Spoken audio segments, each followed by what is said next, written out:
Barri kun bara itti xonqaawonni itti salphatan, bara itti iccitiin xonqaawotaa falfaltootaa itti bahudha. Ammas egaa dubartiin yookiin niitiin suuqitti osoo mortuu qabamte yookiin immoo mul'atte tokko argamteetu jirti jechuudha. Guyyaan milkaa'ina dhabuu jiruu fi jireenya keenyaa maalidha jettanii yeroo dheeraadhaaf kan of gaafachaa turtan viidiyoo kana keessatti kan ilaaltan kan daawwattan ta'a waan ta'eef hundumti keessan hanga xumuraatti dhaggeeffadhaa. Viidiyoo kana immoo namoota hunduma biraa akka qaqqabuuf laayik gochuudhaan hin jalqaba. Kallattiidhumaan gara viidiyootti darbina. Maqaa Abbaa kan Ilmaa kan Hafuura Qulqulluu Waaqa tokko amiin. Kabajamtootaa fi jaalatamtoota maatiiwwan Waaqayyoo ijoolleen tawaahidoo akkasuma amantaa biraas kan hordoftan yeroo hundaa yuutuubii kana kan daawwattan hordoftoonni yuutuubii Dhangaa Lubbuu bakkaaf lafa jirtanitti nageenyi Waaqayyo isiniif haa baay'atu akkam jirtu. Ani galannii fi ulfinni Waaqayyoodhaaf haa ta'u nagaa kooti. Guyyaa har'aa kanas egaa irra deebiidhaan waan addaa qabadhee isinii dhiyaadhee sinan jira.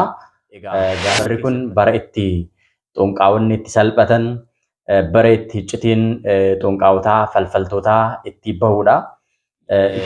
Iccitiin warra falfaltootaa warra mortootaa kuni iccitiin isaanii bahuun akkuma itti fufetti jira.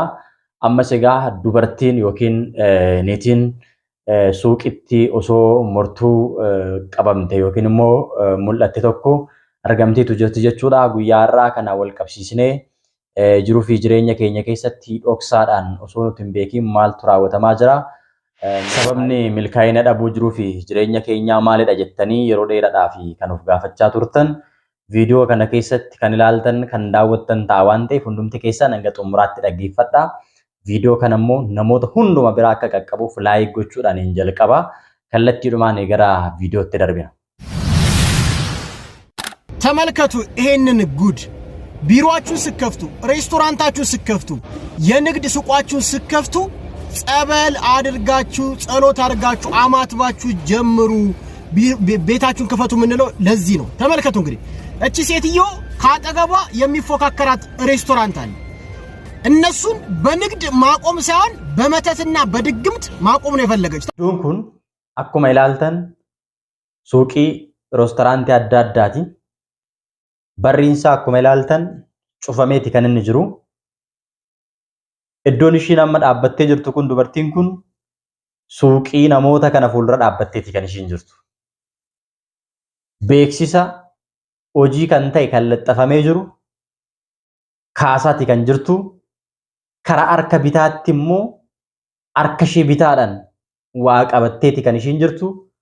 Maal gochuudhaaf deemaa jirti kan jedhu gudii kanarra walumaan laalla.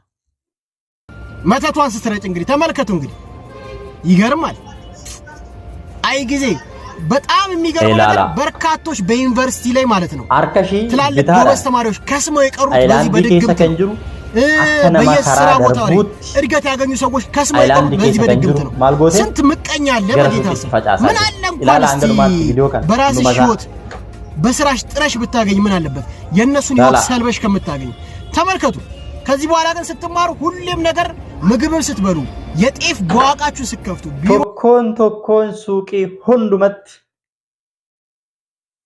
አይላንዲtti wanta qabattee jirtu kana falfala yookiin immoo mura kana suuqii sanatti akka nama bira darbutti akka nama tsabala facaasutti iccitiin kun akka irratti hin beekamneef akka nama karaa deemaa jirutti suuqitti facaastetti jechuudha.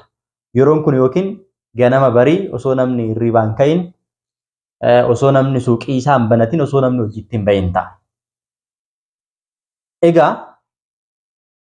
dubartiin kun yookiin hojii hojjettu reestooraantii suuqii hojjettuun ta'uu danda'a, waan hojjechaa jirtuun caallamteeti ta'uu danda'a.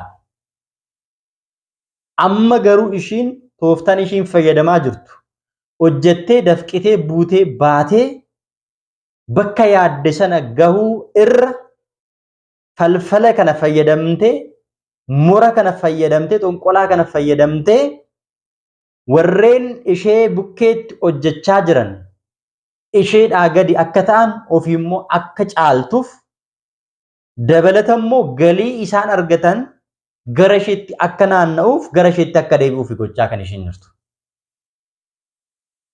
namoonni baay'een daldala isaanii kan isaan sochoosan hedduun isaanii hojii falfalaa kanarratti hundaa'uudhaan simmuudateera ta'uu danda'a. Mee uteela seenaa. Uteela gaafa seentan uteelli tokko asiin tokko immoo asiin tokko asiin haa jiraatu. Lameen sadan arfan keessaa kan gabaa guddaa qabu isa tokkichadha. Tokko garuu lama garuu yookiin sadaffaan cufameeti kan isin argitan waan barii qullaa argitu. Kuni maalirraa ka'eeti jettanii yaaduu dandeessu. Wantuma achi keessatti gurguramu tasittis gurgurama. Garuu fayyadamaan achi jiruu fi as jiru garaagarummaa qaba. Qonnaan bulaan dafqee qotee bu'ee bahee gannaaf bona osoo hin jenne mofariif qambarii walirra baatee lugasaa duwwaa qooqasaa hidhatee dafqee qotee minaansaa gaafa facaafatu laftisaa minaan akka isaan baafne biqila akka isaan baafneef falfalaan xonqolaan guddina nama sanaa jibbuudhaaf jecha dhaqee achi keessa mura falfalaa awwaala. Indaaqqoo duutu indaaqqoo gurraatti achi keessa awwaala. Unqulaalee achi keessa awwaala. Dhiiga itti facaasa. Midhaan isaa akka inni hin biqilleef midhaan inni facaafate biqilee akka isa gammachiisne firii akka inni hin godhanneef akka inni abdii kutuuf osoo kan isa tokko asitti lalisee margee bareedee jiru ansaa dirraashii lafarraa bada. Maaliif ta'e isinitti fakkaata? Horsiisee bulaan saawwansaa horsiifatee aannansaa dhugee kan irraa hafe gurguratee qarshiitti jijjiirratee diinagdee isaa ittiin hin fooyyessa jedhee hojii sanatti kan gale hedduu isaanii kassaraniiru. Okoleen isaanii ol deebi'ee manatti fannifameera. Saawwan dhalanii jabbileen isaanii jalaa kan dhuman hedduudha. Jireenya kanaan kan rakkatu lakkoofsa hin qabu. Daldalaan hojii daldalaatti bahee osoo hojiin jiru osoo hojjechuu danda'u akka gaarii hojjechaa osoo jiru sababa hin beekamneen gidduutti gabaan isaa addaan citee maamilli dhabamee daldalli isaa kisaaraa qofa ta'ee suuqii cufee manatti kan deebi'ee taa'u meeqa jira isinitti fakkaate. Kun maddisaa hojii falfala kanaati.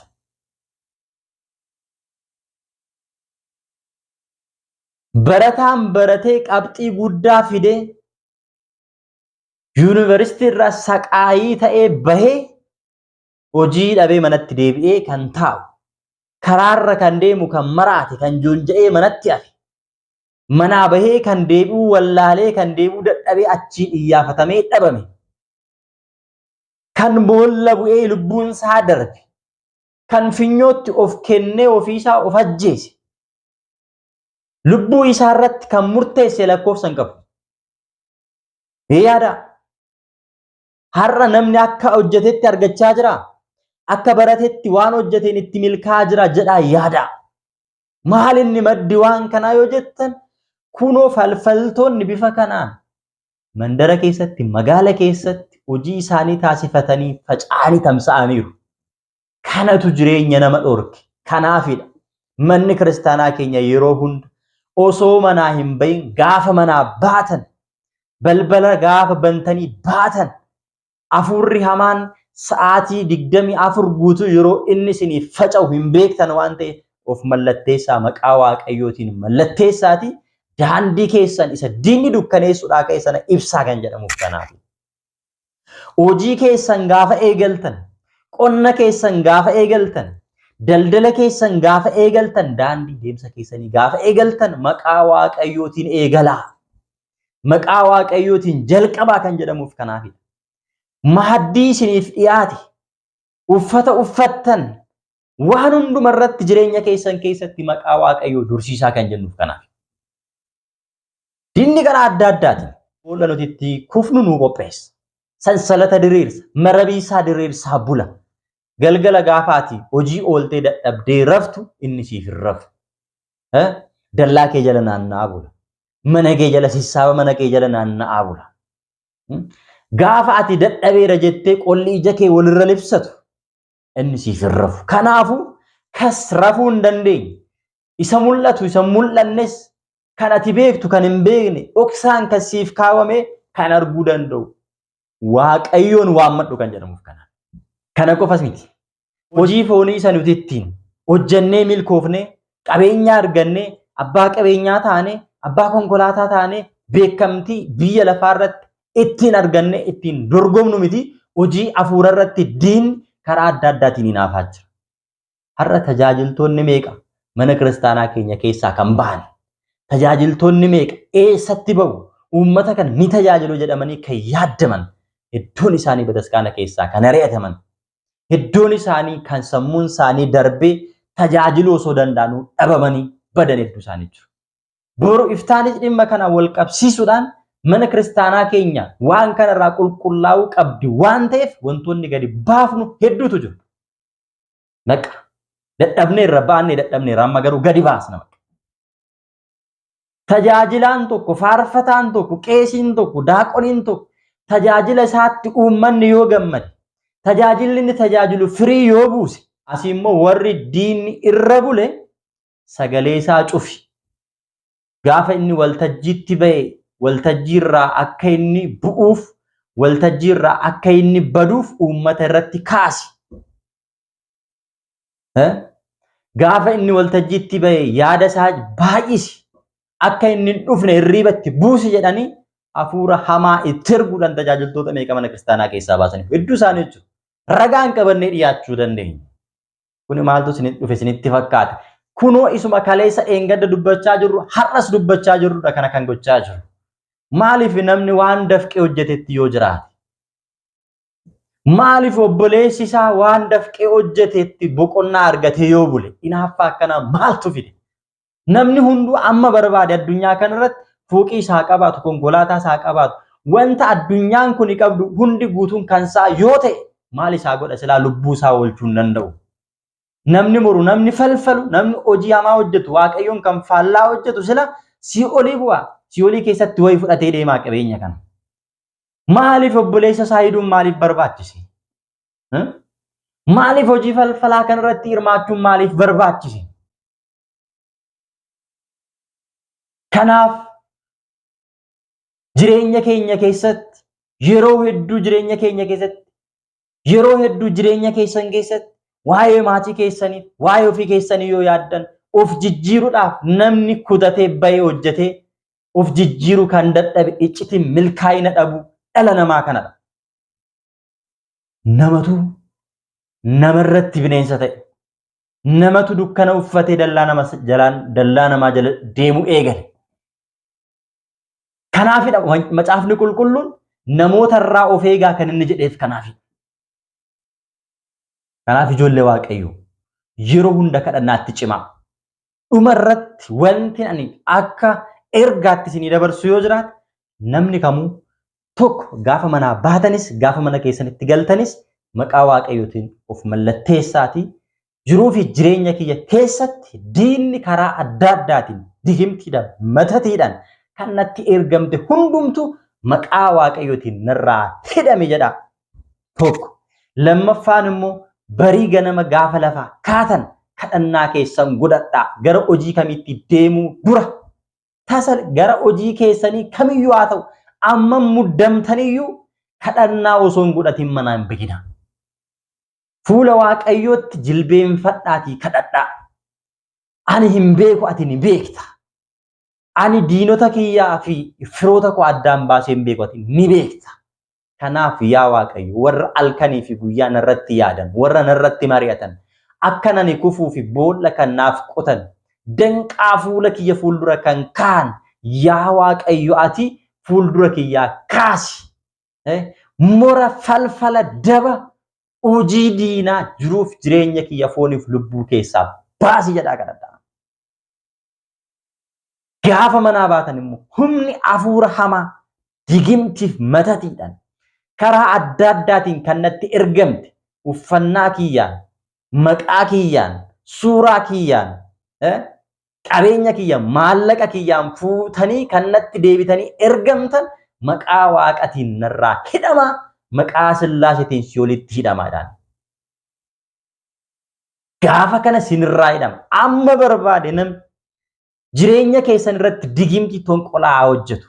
Isin maqaa waaqayyootti amantanii maqaa waaqatiin narraa hidhame yoo jettan humni afuura hama maqaa daabiloosiin maqaa seexanaatiin sinirratti hidhame maqaa waaqayyootiin immoo sinirraa hiikkata. Israa'el laay maarte isara. Israa'el irratti nama amanu irratti murriin hojjetu jedhameera waan ta'eef. Kun jecha amanamaa jecha waaqayyoo waan ta'eef isin amantanii kana gootu taanan diina kamiyyuu jiruuf jireenya keessan keessaa balleessuu dandeessu. Lammaffaan gaafa manaa baatan mana keessan, gibbii keessan, dallaa keessan, qe'ee keessan hunda sabala waaqayyoo itti racaa'a. Inni diinni maqaa seexanaa maqaa daabiloosiin irratti daggamee isinitti facaasu maqaa waaqayyootiin immoo isinirraa hiikkata waan ta'eef. Yeroo hunda kana raawwadhaa. Warri suuqii qabdan, warri iddoo daldala adda addaa qabdan, warri qonna qabdanis maasii kee seentee qotuun dur, suuqii kee seentee daldaluun dur, reestooraantii kee seentee hojjechuun dura ganama osoo hojii hin eegalin, osoo daldala kee hin eegalin, qonna kee osoo hin eegalin maqaa waaqayyootiin diinni jiruuf jireenya kiyya irratti, iddoo hojii kiyya irratti natti daggamamte akka naaf hin darbine, akka jireenyi kiyya hin qajeelle, akka hin guddanne, qabeenyaan hojjedhu immoo saammamee gara nama biraa akka dhaquuf kan natti hojjetamte maqaa waaqayyootiin, maqaa sillaasetiin kan hiikamte ta'e, kan hidhamte ta'e maqaa waaqatiin narraa kaasisii walitti narraa hidhame jedhii kadhannaa kee godhi. Sabala kee itti facaasi. Amantaa keetiin immoo cimi, gaabbii gali. Waa'ee namaa dhiisi, cubbuurraa fagaadhu. Kadhadhu, jilbeeffadhu, boo'i gara waaqayyootti. Soomi, sagadi. Diinni akka barbaade abbaan barbaade waggaa tokko guutumaa asirratti hin taphattamne maasii gochuu hin danda'u. Yoo kana jalaa ba'uu barbaade. Inni qottus qonna keetti sabala kee facaafatu. Kadhannaa godhu. Qotuun dura sanyii fuutee facaastu dura sabala itti godhu. Sanyii fuutee facaastu dura kadhannaa irratti godhu. Sabala gaafa jennu seera uumamaa boqonnaa tokko lakkoofsa lamarratti hafuurri waaqayyoo bishaanicha irra bule jedha waan ta'eef bishaanicha irra kan jiru hafuura waaqayyooti. Hafuurri waaqayyoo immoo hafuura diinaa isa sitti daggamame sana sirraa cabsuu danda'a.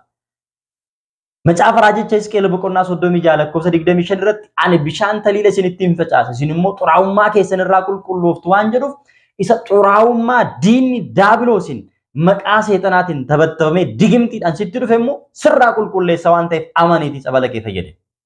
Kanuma furmaan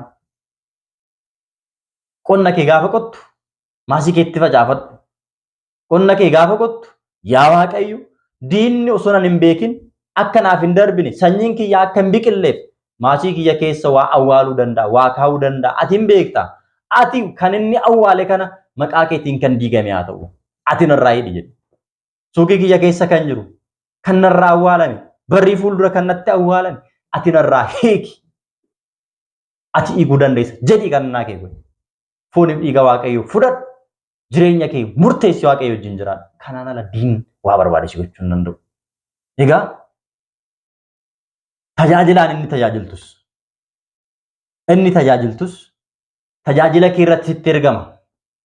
Akkuma hojii foon irratti ergamu hojii hafuura irrattis ergama. Sagaleen kee bareedeera. Sagaleen isaa haa badu. Tajaajilli isaa uummata biratti fudhatama akka hin argamne. Tajaajilli isaa uummata biratti fudhatama akka hin arganne jedhamuudhaan kan natti ergamte humni hafuura hamaa maqaa waaqayyootiin ajjeesi balleessi jedhamuudhaan inni natti ergamte maqaa waaqayyootiin narraa hidhame jiruuf jireenya foonii kiyyaaf lubbuu kiyya keessaa bahe jette maatii kiyya keessaa bahe jette waa'ee maatii kee waa'ee jireenya kee bifa kana ni kadhatta taanan akkasumaan dola dhamaa akkasumaan daggamaa bula akkasumaan maasii kee keessa gangalata akkasumaan boolla qotee barrii kee dura awwaala akkasumaan waan barbaade godha malee waa tokko si gochuu hin danda'u. Diinni waa tokko akka si gochuu hin dandeenyeef maqaa waaqayyootiin fayyada. Fakkeenyaaf sareen tokko sansalataan mukatti hidhamtee yoo jiraatte amma barbaadde sitti fiigdu amma barbaadde sitti duttu si qaqqabdee si ciniinuu hin dandeessu. Maaltu sheedhee jira? Sansalanni sheedhee jira waan ta'eef. Kanaaf amma barbaade sitti daggamu, amma barbaade sitti gatamu, sitti darbatamu hin rifatin. Faaruu 91 dubbisi. Faaruu 23 dubbisi. Faaruu 35 dubbisi. Bakka diina ni hiika faaruun. Wangeelli inni qabannee jirru keessi humni Waaqayyo achi keessa jira. Kanaaf kana ni fayyadamna taanaan waa tokkollee wanti nu sodaachisu hin jiru. Garuu ammallee hojiin diinaa, hojiin tolchaa, hojiin daftaraa, hojiin xonqolaa bahaa jira. Waaqayyo baasaa jira. Akka bahuufis immoo kadhannaa gochuutu nurra jira. Kanaan booda bataskaana keenya keessa hojiin daftaraaf xonqolaa qulqullaa'ee bahu qaba. Tajaajiloota dhugaa barbaanna, tajaajiltoota dhugaa barbaanna. Tajaajiltoonni dhugaa warri ta'an abbootiin keenya, luboonni, daaqonoonni, faarfattoonni, barsiisonni dhugaan tajaajilan hojii dabaa kanaaf akkaataatti tajaajilan dhabaniiru, rakkataniiru. Biyyi keenya nagaa dhabdeetti sababa kanaaf. Kanaafuu hundumti keessan karaa isin danda'ame hundaan viidiyoo kana sheer gochuudhaan warreen dhimma kanaan qabamanii rakkachaa jiran furmaata akka argatanii fi warreen immoo hojii kana hojjechaa jiran hojii isaan irraa of deebisanii gaabbii akka galaniif duraan nu ga'a. Hojiin mooraa eessayyuu hin ga'u addunyaa kanarratti hafa. Boruuftaan waan irra godhaniif itti gaafatamu. Har'a qarshii maallaqa diinan hatan saaman nama jalaa sallabaniif boruuftaan lubbuun isaanii siyoolii keessatti sallabamte daabiloosiif irbaata bara baraa taatee jiraata. Nuti garuu amantaa keenyatti cimne amantaa keenyan humna daabiloosii mo'annee darbine dhiiga oolichaatiin mootummaa isaa ni dhaalla. Warreen uffata adaadii uffatanii dhufan kun garamii dhufan jennaan isaan warra dhiiga oolichaatiin miiccatanii qulqullaahanii Waaqayyoodhaaf kan kaadhimaman kan adda bahan mootummaa Waaqayyoodhaaf kan filatamanidha akka jedhe egaa Waaqayyoodhaaf kan filatamne nuti humna daabiloos humna Waaqayyootiin mo'uu dandeenya. Kanaafuu hundi keessan jabaadhaa hin rafinaa. Yeroon kun yeroo itti rafan miti. Biyya keessas kan jirtan, biyya alaas kan jirtan, waa'ee jireenya keessan foonii, waa'ee gaa'ela keessanii, waa'ee hojii keessanii hundaaf halkanii fi ganama yeroo hunda galgalaaf ganama yeroo hundumaa hanga isinii danda'ame hunda yeroo keessan aarsaa gochuudhaan kadhannaa gochuu isinirra jiraata. Jabaadhaa. Waaqayyo isin faana haa ta'u. Humna hafuura hamaa Waaqayyo isinirraa haa cabsu. Egaa yeroo hunda hojii hafuuraatti kan nama cimsuu danda'u barnoota hafuurawaa chaayinaalii kanarratti waliin ni baranna. Hojiin diinaa qaadessuu itti fufa. Sagalee Waaqayyoo barsiisuun humna Waaqayyoo mul'isuun akkaataan ittiin diina mo'achuu dandeenyu immoo barnoonni mana kiristaanaa keenya bal'aa waan ta'eef waliin baranna. Kottaa waliin taanee haa barannu. Sabiskiraayib godhaa. Mallattoo bilbilaa sana immoo tuquudhaan ol irra taasisaa. Viidiyoo isinii gadhiifamu hundi yeroo hunda akka isin bira gahuu fi carraa argattanitti fayyadama. Waaqayyoon hunduma keessan faana haa ta'u. Kan nu barsiise kan nu gorsee maqaa Waaqayyoo kan eebbifame haa ta'u. Wasbaat ለእግዚአብሔር